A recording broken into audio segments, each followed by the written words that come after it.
Steal away, steal away, steal away to Jesus. Steal away home. I ain't got long to stay here. Though his masters were not unusually cruel, Nat Turner experienced the outrages to personal life that affected many slaves. His wife and children were sold away to another plantation.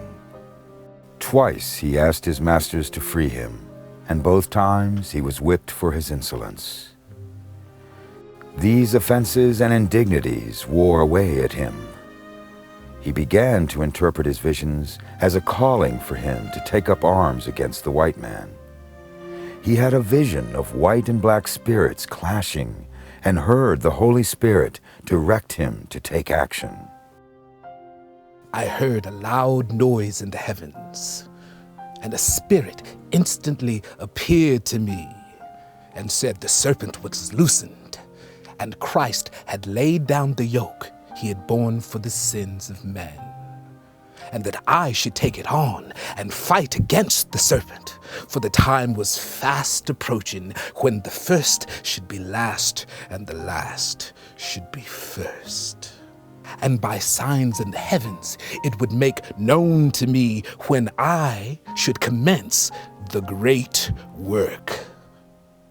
And until the first sign appeared, I should conceal it from the knowledge of men.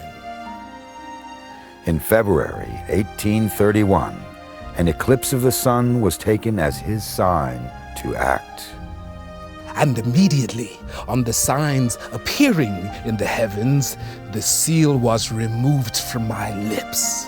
And I communicated the great work laid out for me to the four whom I had the greatest confidence: Henry, Hark, Nelson, and Sam.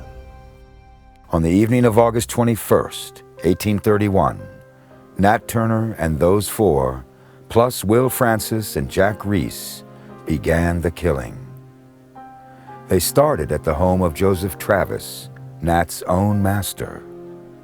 Hark got a ladder and set it against the chimney, on which I ascended, and hoisting a window, entered and came down the stairs, unbarred the door, and removed the guns from their places. It was then I observed that I must spill the first blood.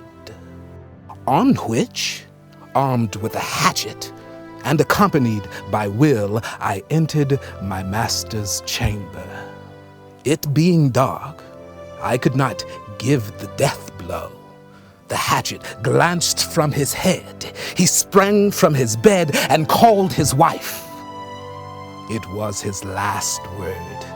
Will laid him dead with a blow of his axe, and Miss Travis shared the same fate as she lay in bed. From there, they began working their way through other homesteads, headed toward the closest town, Jerusalem, killing all whites and being joined by additional slaves. I determined on starting for Jerusalem. Our number amounted now to 50 or 60, all mounted and armed with guns, axes, swords, and clubs. By late Monday morning, word of the rebellion had spread. Outside the Parker home, Turner and his men were confronted by a group of militia. They shot Hark's horse out from under him and wounded half a dozen slaves. Turner's army fell apart as they escaped. Later that day, Nat was able to gather up more men, but again they met armed resistance and lost. Most of his men were either immediately killed or captured, but Nat Turner himself was able to escape for a while. Nat Turner was captured on October 30th, tried on November 5th, and hanged and then skinned on November 11th. The backlash against Nat Turner's bloody rebellion, in which around 60 white men, women, and children were murdered, led to the slaughter of as many as 200 slaves and free blacks, not counting the almost 60 conspirators who were also executed. The Virginia General Assembly debated how to respond to the Turner Rebellion. Many wanted to abolish slavery completely. But that effort failed, and the legislature chose instead to enforce ever tighter restrictions.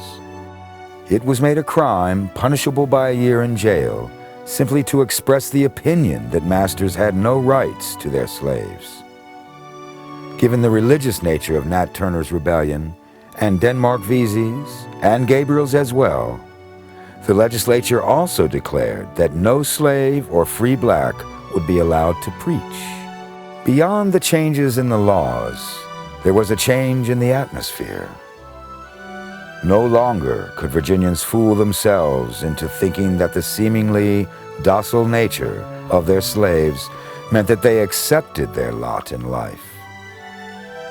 Even formerly loved and trusted house slaves were seen as the potential killers of the master's wife and children. The days of slaves being able to move freely about at night or on Sundays came to an abrupt end. There would be other significant slave uprisings before 1861.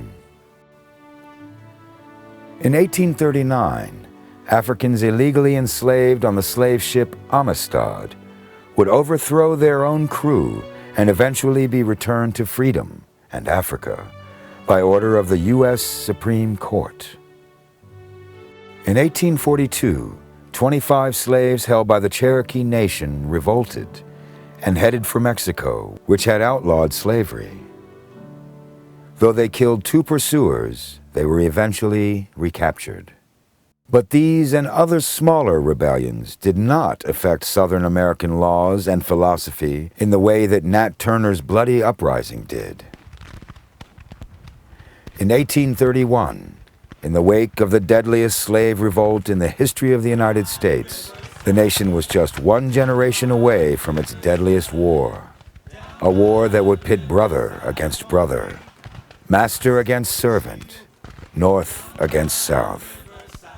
A war that would prove the final rung on the ladder up from slavery.